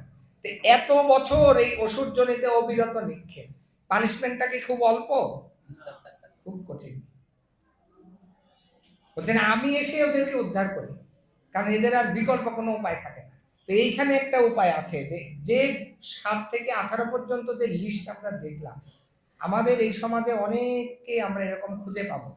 তো প্রভুপাদ বলছেন যে বৈষ্ণবরা হচ্ছে কৃপালু, তাদেরকে কেন এই এত লম্বা টাইম নরকে থাকতে হবে, এই কারণে বৃদ্ধ বয়সে ওনার মিশন।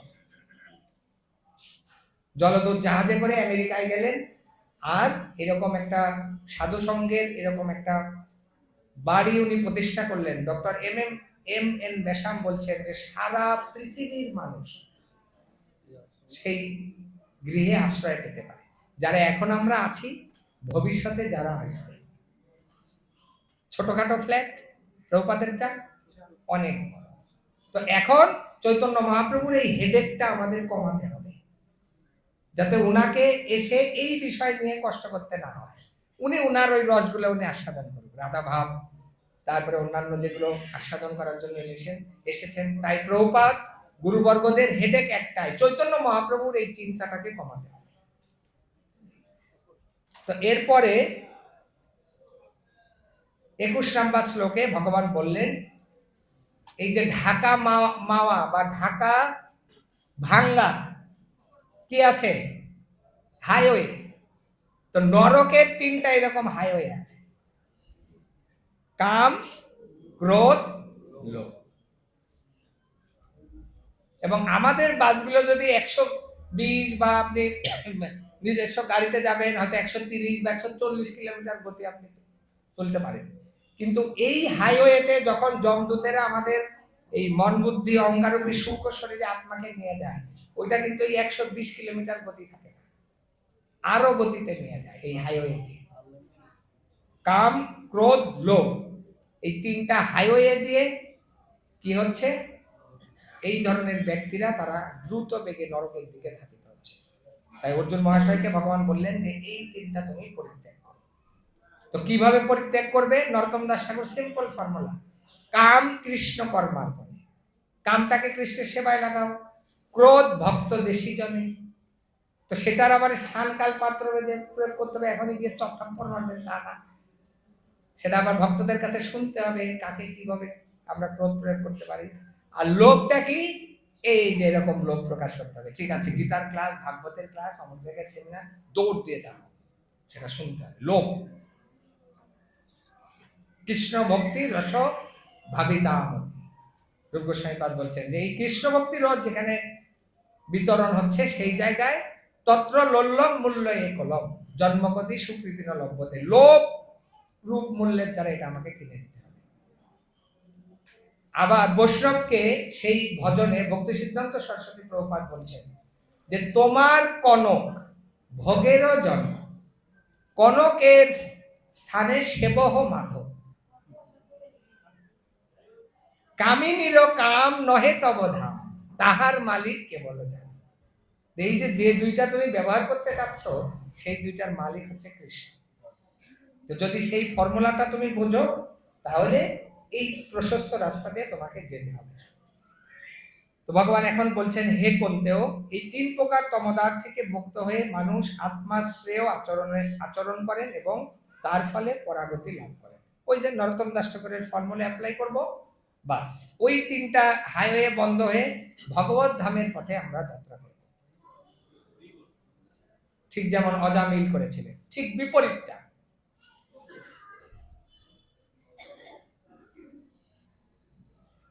যে শাস্ত্রবিধি পরিত্যাগ করে কামাচারে বর্তমান থাকে, সে সিদ্ধি সুখ অথবা পরাগতি লাভ করতে পারে না।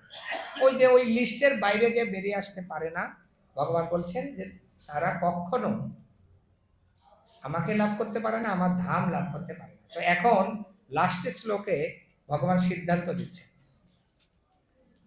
তস্মাৎ শাস্ত্র প্রমাণম তে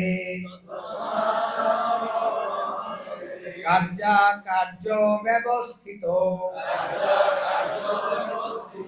জ্ঞাত্বা শাস্ত্র বিধানোক্তম কর্ম কর্তুম তুমর অর্হসি। অতএব কর্তব্য ও অকর্তব্য নির্ধারণে শাস্ত্রই তোমার প্রমাণ। অতএব শাস্ত্রীয় বিধানে কথিত হয়েছে যে কর্ম, তা জেনে তুমি সেই কর্ম করতে যোগ্য। সিদ্ধান্ত দিয়ে দিলেন। তো অনেকে আমরা ভাবতে পারি কি কি ফর্মুলা নিয়ে বসবো, কি করব না করব। ভগবান বলছেন আমি শাস্ত্রে সেই জিনিসটা দিয়েছি, সাধুরা সেটা তাদের ব্যক্তিগত জীবনে আচরণ করছেন। তাই খুব সরল পন্থা শিল প্রভুপাদ তাৎপর্যে লিখছেন, গুরুদেবের চরণাশ্রয় গ্রহণ করে শাস্ত্র এবং সাধু এই 2টা জিনিসকে অবলম্বন করতে হবে। তো একসাথে যদি বলি সাধু, গুরু, শাস্ত্র, 3টা, এই প্যারালাল 3টা জিনিসটাকে যদি আমরা অবলম্বন করে চলি, তাহলে এই যে অবিরত অসুরজনিতে যে নিক্ষেপের কথা ভগবান বর্ণনা করলেন, সেইটা থেকে আমরা মুক্ত হতে পারি। আর সেই পন্থাটা আমাদের জন্য খুব সহজ করে শিল প্রভুপাদ উপস্থাপন করে গেছেন, সোসাইটি প্রতিষ্ঠা করেছেন, ভক্ত দিয়েছেন, হরিনাম দিয়েছেন, শ্রীমদ্ ভাগবত গীতাদি যত শাস্ত্র দিয়েছেন, সব প্ল্যাটফর্ম রেডি। এখন বিবেচনা আমাদের, কাম ক্রোধ লোভ এই 3টার হাইওয়ে দিয়ে আমরা যাব, নাকি শিল প্রভুপাদের সোসাইটির এই প্ল্যাটফর্মটা ব্যবহার করে ভগবত ধামের পথে যাত্রা করব। শিল প্রভুপাদ কি জয়।